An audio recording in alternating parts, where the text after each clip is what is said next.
Halo sahabat Qurani Marum yang terkasih, jumpa lagi dengan saya Pastor Yos Fernandes Wamatus dalam Renungan Harian Jumat 23 Oktober 2020. Apa kabar? Saya berharap Anda semua dalam keadaan baik, sehat, dan tetap semangat.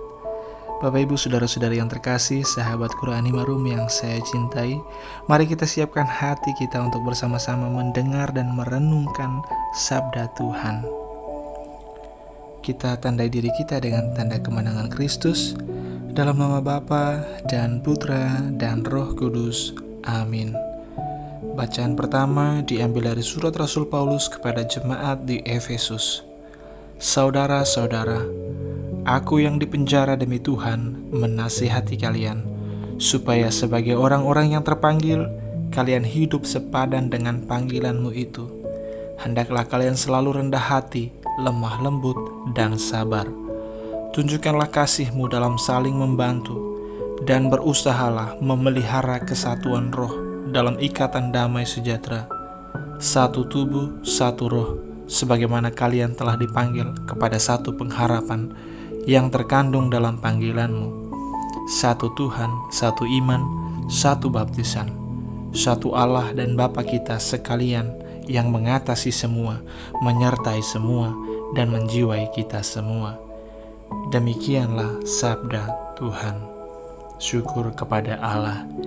Dan Injil pada hari ini diambil dari Injil Lukas bab 12 ayat 54 sampai 59. Tuhan sertamu dan sertamu juga.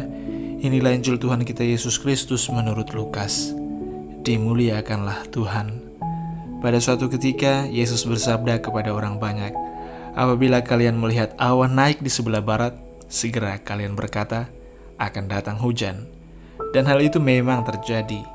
Dan apabila kalian melihat angin selatan bertiup, kalian berkata, hari akan panas terik.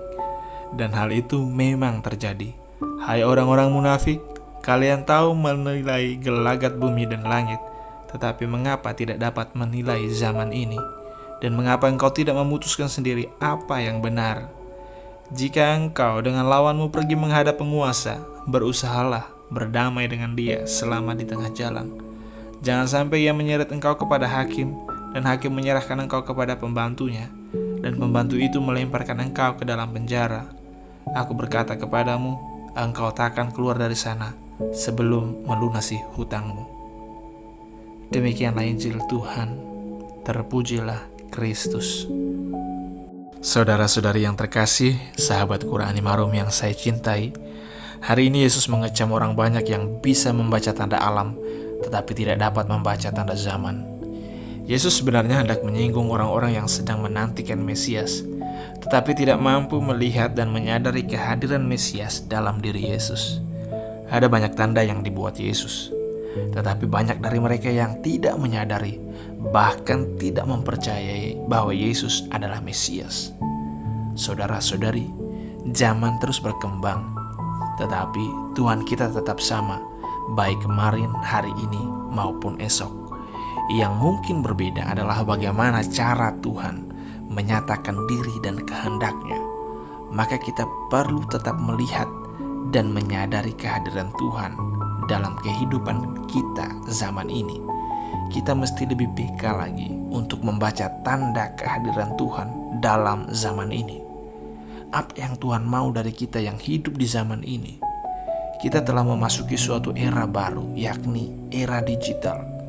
Bagaimana kita bisa melihat kehadiran Tuhan dan mengetahui kehendak Tuhan di zaman ini? Jika kita tidak cermat, maka Tuhan hanya akan menjadi cerita di gedung-gedung gereja yang tidak pernah dirasakan kehadiran dan kuasanya. Contoh sederhana, banyak dari kita yang lebih suka memain HP dan menonton YouTube atau media sosial lainnya daripada harus membaca dan merenungkan sabda Tuhan, daripada harus mendalami pengetahuan tentang keagamaan. Maka tidak mengherankan bahwa sekarang banyak channel-channel YouTube yang berbasis kekristenan, yang kontennya berisi tentang segala hal yang berkaitan dengan ajaran iman dan renungan harian. Salah satunya adalah channel ini. Walau harus diakui bahwa channel yang berisi konten hiburan akan lebih menggiurkan daripada channel yang berisi konten-konten keagamaan. Bapak Ibu saudara-saudari yang terkasih, tetapi harus kita mengerti bahwa hadirnya channel-channel YouTube yang berbasis keagamaan, berbasis kekristenan, kekatolikan adalah salah satu jawaban untuk menanggapi perubahan zaman saat ini. Pewartaan kabar baik, kabar keselamatan kini bisa kita wartakan melalui berbagai media sosial. Sebagai seorang yang telah dibaptis dan menerima tugas pewartaan berkat baptisan tersebut, maka baiklah kita menghiasi media-media sosial kita dengan kabar sukacita, kabar gembira. Mari kita hindari kata dan ujaran kebencian di media sosial kita. Jadikan media sosial kita sebagai media untuk memberkati satu terhadap yang lain. Semoga kehadiran kita dan upaya kita mewarnai media sosial dengan kabar baik di zaman ini membuat banyak orang melihat dan menyadari serta merasakan kehadiran Tuhan dalam keseharian hidup mereka saat ini. Salam sehat, Tuhan Yesus memberkati. Dalam nama Bapa dan Putra dan Roh Kudus. Amin.